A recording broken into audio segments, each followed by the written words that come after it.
Hello, my dear students and teachers.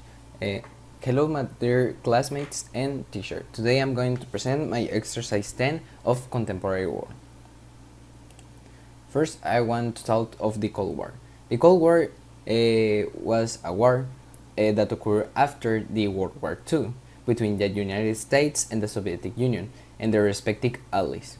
The Cold War was waged on political, economic, and propaganda fronts and had only limited resources to weapons.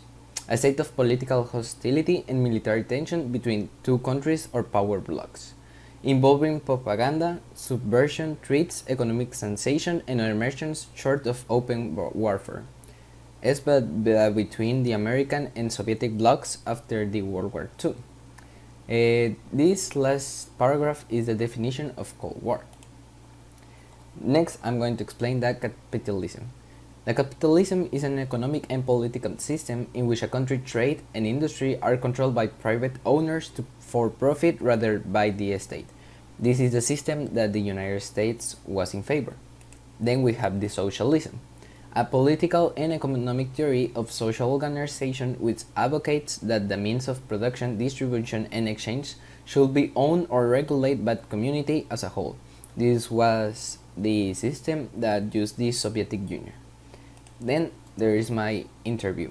The name is Marcos Robles Corona. He is 45 years old and he's my father. So the first question was, what countries were the world leaders during the period? His answer was United States of the Occidental leader of the capitalism and the Soviet Union Oriental leader of socialism. The next question is, why did countries who were allies during the wars become enemies afterwards? He said because each potency was to impose their economic and political system and their ideologies.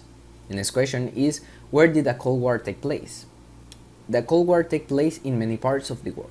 For all the world in general they were peace, but there were certain places where war actually occurred.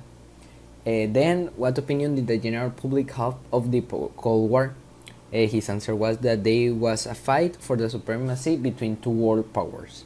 The last question, what type of weapons did the two world war powers have at their disposal? His answer was missile and nuclear weapons. Finally, here's my opinion of the Cold War and the two economic systems. In my opinion, I say that the world was in a great tension during this period. Both potencies were trying to win the supremacy. But this war was also good in aspects as the scientific and technological advances, for example the race to reach space or to develop new technology.